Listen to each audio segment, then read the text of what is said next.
sometimes it's fun having those kind of teammates. Yeah, I would imagine. Oh I my will start right here. gosh. Yeah, obviously, you guys came into this game, you always want to win and get out on the court. You kind of knew it didn't really matter. And how much of what you take away from a game like this, how easy it's to watch the loss and just take the positives that you have from a game like this? Yeah, I mean, we're all competitive, so of course you want to win, and like losing against Vegas is always a bet. But I think that it was good for us to still play and have our big three in there besides Diana, just so they can keep their rhythm going, let the bench get their rhythm. So I still think there's a lot of positives. But there's still things to clean up on. You know, you have that last game, you still want to learn and keep growing so you can be fully prepared for playoffs. What are those things to clean up on? You know, I just think offensive boards, we did a really good job holding them to none in the first half, and then we just let a few slip that killed us in the end. Just making sure that we're getting the best shots for every possession. When B and Skylar are in, making sure we're getting the ball when they need it, and everyone else just owning their role and doing it the best they can. With Bria, she had that one pass. I wrote it down. It was in the fourth quarter where it was like a one-handed no-look pass to you, catch, shoot free. What can she bring if she can continue to do this, and especially over 19 minutes like today? Yeah. That kind of, you guys obviously, especially without Diana, haven't been able to have consistent. Yeah, I mean, I think we can't forget that before Bria got hurt, she was balling out. She was playing the best basketball she's ever played in the league.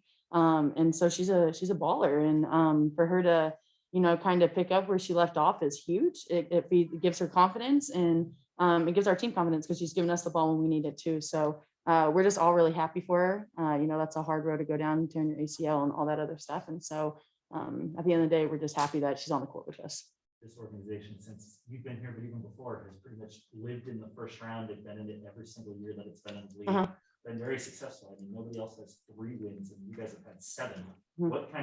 How do you feel this team, and kind of maybe even Diana and DG in particular, bring an atmosphere to approach these playoff games as you guys get into it? Yeah, I mean, I think when you have the GOAT on your team, she has all the experiences, she has the knowledge, and so she's going to prepare us for, you know, what we need to be ready for. And I think when you have more experience on your team, it kind of gives everyone a calming atmosphere. And so I think it's huge. I think it's great what the people in the past have done. And I think it shows this year that we can play with anybody, but we have to put it together for 40 minutes. I want to go over to Zoom. Go ahead, Mark. Hi, Sophie. Hello, Mark. So for this first round matchup, do you think the home court advantage is affected at all with it being somewhere else than where you guys have played the whole year? You know, it's weird. I don't know. I think it'd be awesome to play here. But you know, we play good on the road too. So this is kind of like an away game for us. But I think it's different because you know, we're gonna have the X factor, and that's huge. They've been here throughout the whole year, and they're big for us, and so they're gonna show up. We know it's a smaller gym, so it's gonna be seem like it's crowded and louder. So I think it will go to our advantage when the X factor shows up at GCU. And then you finish the season off playing some of the top teams in the league. How much does, you know, playing talented teams like that prepare you for the playoffs? I mean, when you're playing the best of the best, you kind of just have to, I mean, we're hanging in with them, right? And so it shows where we're at too. But it also shows some of our weaknesses. Like I said earlier, you know, you just got to prepare yourself the best you can for playoffs. And when you're playing the top 3 teams in the league, or whatever Seattle is now, you know, it's just going to prepare us even better. All right, thank you. Yeah. One more back in. Just as a follow-up on one of the comments made earlier, what is it about the Aces that brings out a little bit something extra? Is it the close proximity?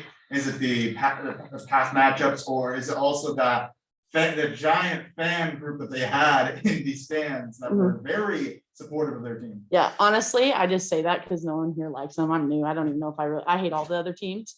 So I really can't answer that question. But I mean, when you're at the most elite level in the world playing basketball, you really don't like any team. And you know, Vegas, they're second, so you want to prove yourself that you can beat one of the top teams.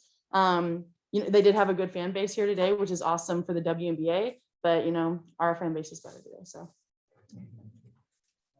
thank you guys, and get out of my shoes, Bryce. We got Skylar